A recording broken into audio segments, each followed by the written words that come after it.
Good morning everyone and welcome back to the channel. I hope you are doing great and improving your English every single day. Today we are going to learn two very important English words that many learners use as if they mean exactly the same thing. Those words are start and commence. But here is a question for you. Do you start a meeting or do you commence a meeting? Both are correct, but they create a different feeling and tone in English. In today's lecture, we will deeply understand the difference between start and commence. We will learn where to use them, when to avoid them, how native speakers use them, and how you can sound more natural and advanced in English communication. This lecture is going to improve your vocabulary, speaking skills, writing style, and confidence. So stay focused till the end because today's lesson is extremely useful for students, professionals, content creators, and anyone who wants to speak elegant English. Let us begin. The word start is one of the most common words in English. It is simple, natural, friendly, and used in everyday communication. The word commence is more formal, professional, and sophisticated. It is often used in official situations, ceremonies, announcements, and formal writing. Now let us understand both words separately. First, let us talk about the word start. Start means to begin doing something. It can refer to an action, activity, event, process, journey, conversation, machine, business, or anything that begins. People use start in daily conversation all the time because it sounds natural and comfortable. For example, I will start my homework after dinner. She started learning English last year. The movie starts at 8 o'clock. Please start the car. They started a new business. You can see that the word start works perfectly in casual communication. Now let us understand different uses of start. Use number 1. Start for actions and activities. We use start when an activity begins. For example, I started exercising every morning. He started reading a new book. They started discussing the problem. Use number 2. Start for machines and devices. We use start when a machine begins working. For example, can you start the generator?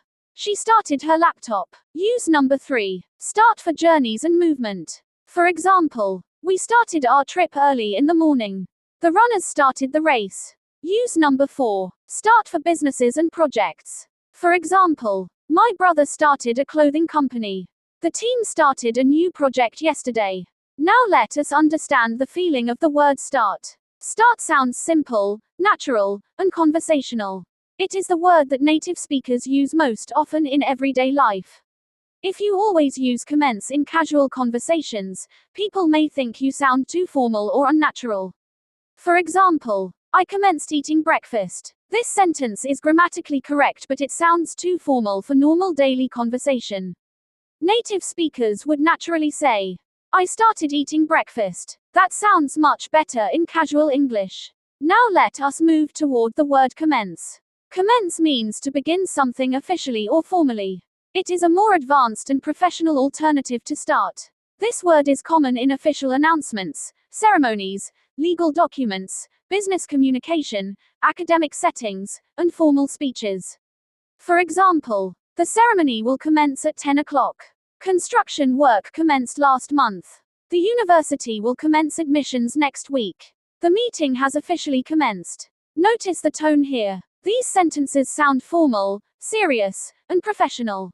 Now let us understand different uses of commence. Use number 1. Commence in official announcements. For example, the event will commence shortly. Passengers are requested to remain seated until boarding commences. Use number 2. Commence in business and legal communication. For example, the company commenced operations in 2020. The investigation commenced immediately after the incident. Use number 3. Commence in ceremonies and academic settings. For example, the graduation ceremony commenced with the national anthem. The examination will commence at 9 o'clock sharp. Now let us understand the feeling of the word commence. Commence sounds formal, polished, elegant, and professional. It creates a serious tone. That is why you often hear commence in speeches, announcements, and official communication.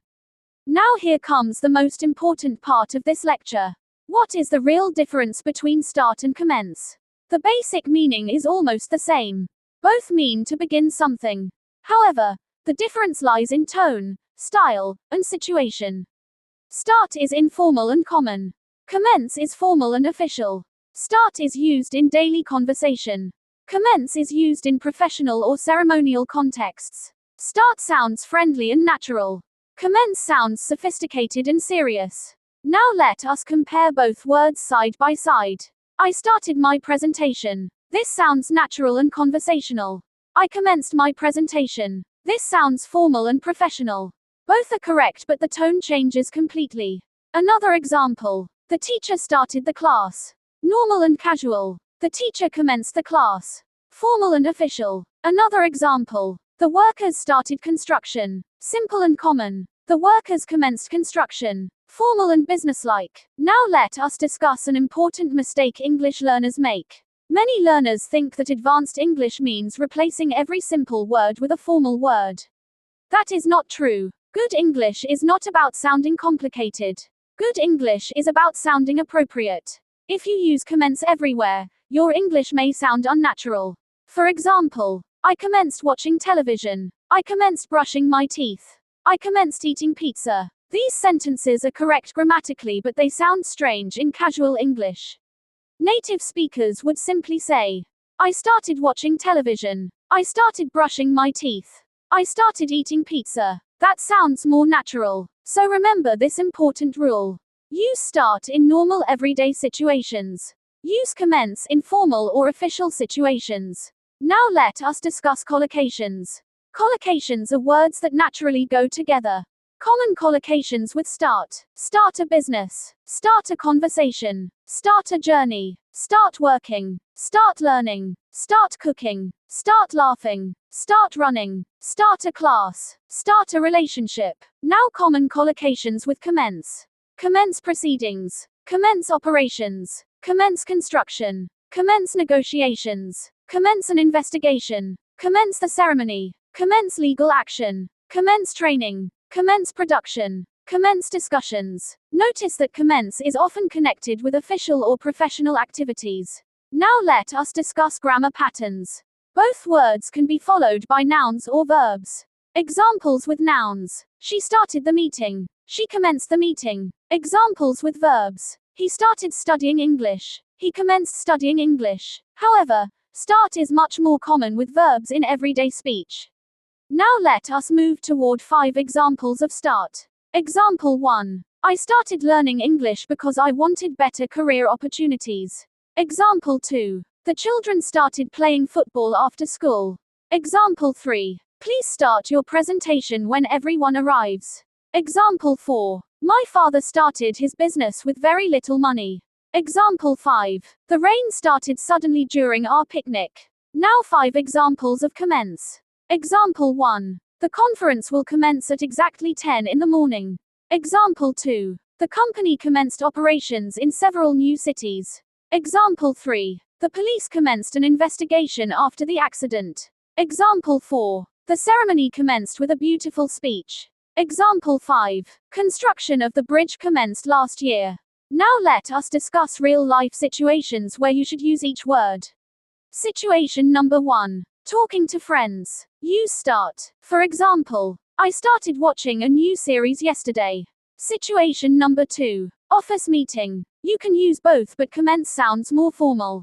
For example, the meeting will commence shortly. Situation number 3. Writing an official email. Commence sounds more professional. For example, the training program will commence next Monday. Situation number 4. Daily conversation. Use start because it sounds natural. For example, let us start eating before the food gets cold. Situation number 5. Public announcements. Commence is preferred. For example, boarding will commence in 5 minutes. Now let us learn advanced speaking tips. If you want to sound fluent and natural, choose words according to the situation. Casual conversation needs simple vocabulary. Professional communication needs polished vocabulary. This balance makes your English powerful. Imagine someone says, I commenced drinking tea this morning. It sounds too dramatic for a normal activity. But if someone says, the official ceremony commenced at sunset, that sounds perfect. This is the beauty of vocabulary selection in English. Now let us discuss another interesting point. Start can also mean sudden movement or surprise. For example, the loud noise made me start. Here start means to jump slightly because of surprise.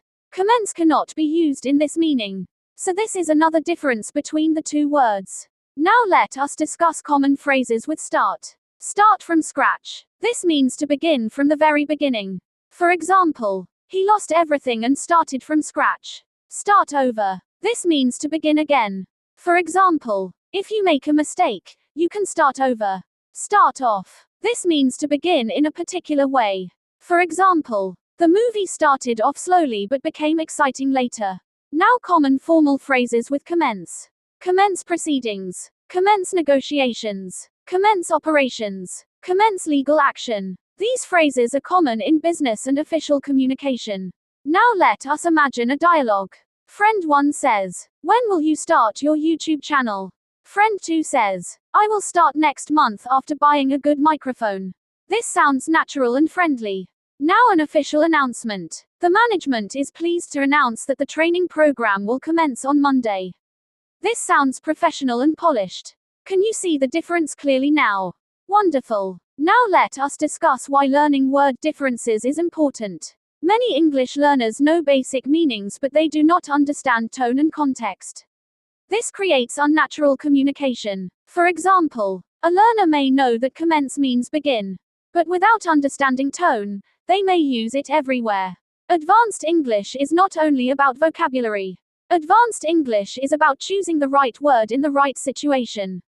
That is why lessons like today's are extremely valuable. Now let us do a quick comparison exercise. Listen carefully. Which sentence sounds more natural in daily conversation? I commenced my lunch. I started my lunch. The correct answer is, I started my lunch. Now another one. Which sentence sounds more formal? The ceremony started at noon. The ceremony commenced at noon. The correct answer is, the ceremony commenced at noon. Excellent work. Now let us discuss writing style. In creative writing or storytelling, both words can be useful depending on the atmosphere. For example, the storm started suddenly. Simple and direct. The royal ceremony commenced under golden lights. Elegant and formal. Writers carefully choose words to create emotion and atmosphere. Now let us learn some synonyms. Synonyms of start. Begin. Launch. Initiate. Open. Set out. Kick off. Synonyms of commence. Begin. Initiate. Launch. Embark upon. Institute. Inaugurate. Notice again that synonyms of commence usually sound more formal. Now let us discuss formal and informal English more deeply. English has different levels of formality. Informal English is used with friends and family. Neutral English is used in most daily situations. Formal English is used in professional and official situations. Start belongs mostly to informal and neutral English. Commence belongs mostly to formal English. This understanding can completely improve your communication skills. Now imagine you are giving a speech. You can say, "Let us commence the event." This sounds elegant and ceremonial. But if you are talking casually with classmates, you would say, "Let us start the game." This sounds natural. Now let us discuss confidence in speaking. Many learners hesitate because they fear using the wrong vocabulary. But remember this: simple English spoken confidently is much more powerful than complicated English spoken awkwardly. Do not force advanced words everywhere. Use them naturally and wisely. That is the secret of fluent communication. Now let us revise everything quickly. Start means to begin something in a normal, everyday way. Commence means to begin something in a formal or official way. Start is common in conversation. Commence is common in professional communication. Start sounds natural and friendly. Commence sounds formal and polished. Use start with friends, daily activities, and casual situations. Use commence in ceremonies, announcements, legal communication, and business settings. Excellent. You are now much smarter about these two words. Before we end today's lecture, let me ask you a final question. Will you start improving your English today, or will you commence a serious journey toward fluency today? Whatever word you choose, the important thing is to begin. Thank you so much for watching this lecture.